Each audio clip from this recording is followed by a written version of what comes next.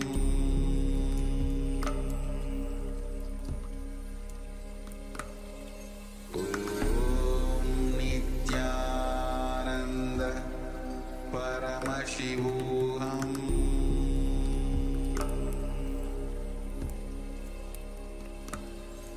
Om Nithyananda Paramashivoham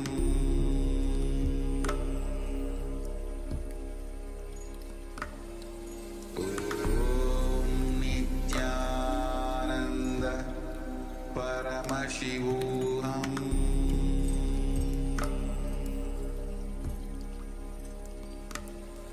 Om Nithyananda Paramashivoham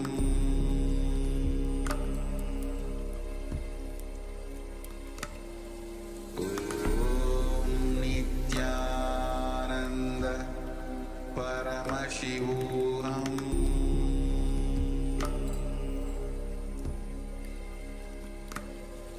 Om Nithyananda Paramashivoham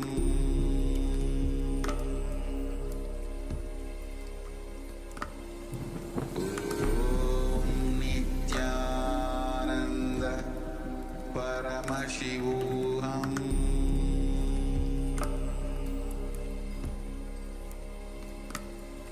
Om Nithyananda Paramashivoham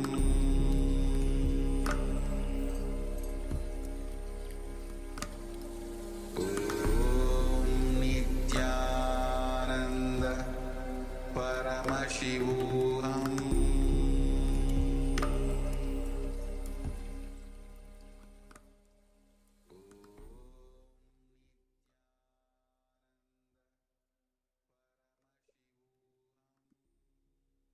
Yes, slowly, very slowly, you can open your eyes.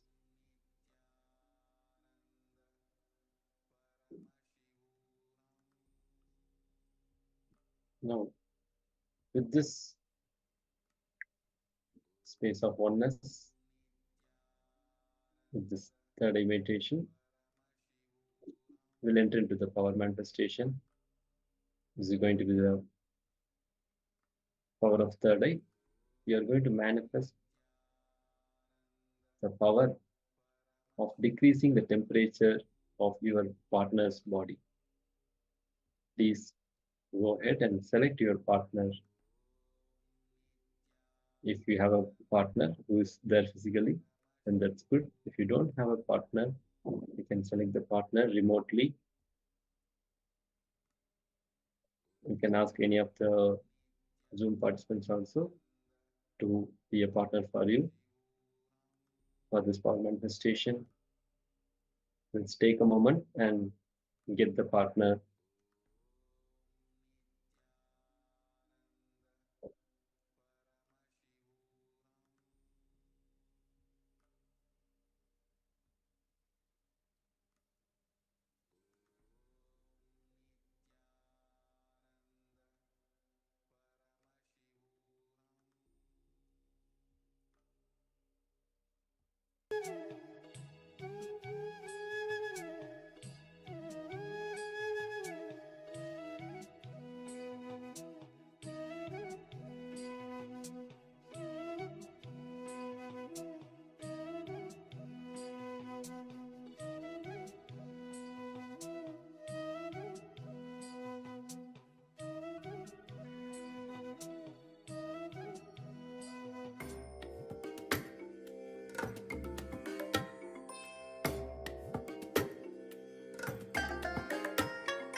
I bless you all.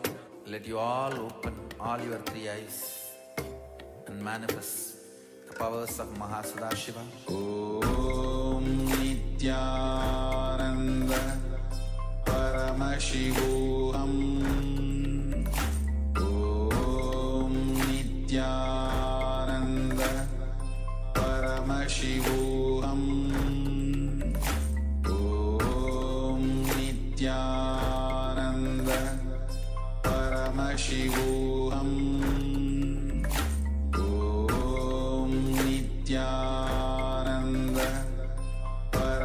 Paramashivoham Om Nithyananda Paramashivoham Om Nithyananda Paramashivoham Om Nithyananda Paramashivoham Om Nithyananda Paramashivoham Om Nithyananda Paramashivoham Om Nithyananda Paramashivoham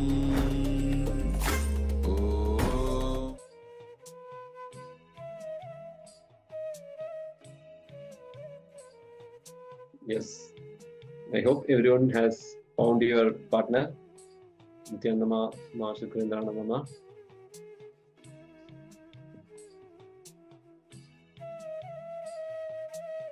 Yes. Once again, we request all the participants to switch on your camera. Sobuna Sakyanama, Joan Han, and Evin Ma, and Ma Ananda Gurupini Ma. Let's get ready for the power manifestation. You are going to manifest the power of decreasing the temperature of your partner's body. So, please select your partner and measure the temperature now itself before manifesting the power, so that you can verify the results later after the power manifestation.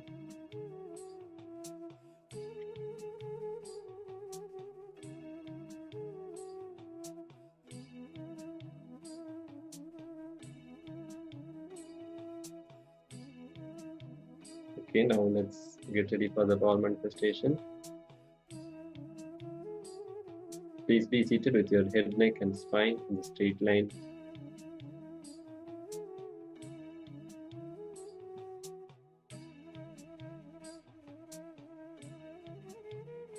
Bring your awareness between the eyebrows.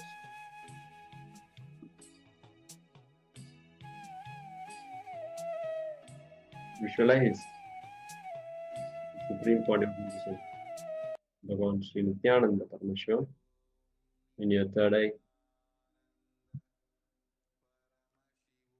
And with the space of oneness, declare the change of temperature in your partner's body. And keep chanting the Mahavakya. Om Nithyananda Paramashivoham. Om Nithyananda Paramashivoham. Let's keep chanting the Mahavakya. Let's start the power manifestation.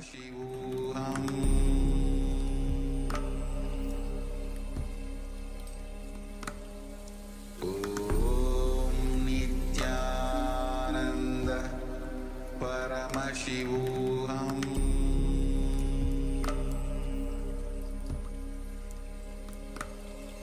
Om Nithyananda Paramashivoham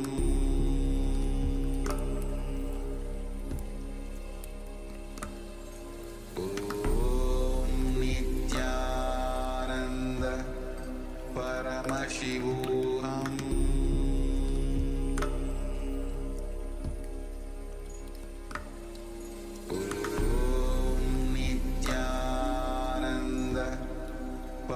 Paramashivoham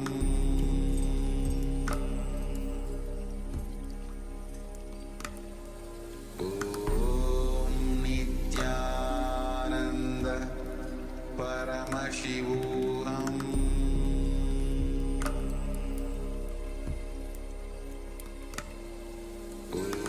Om Nithyananda Paramashivoham Om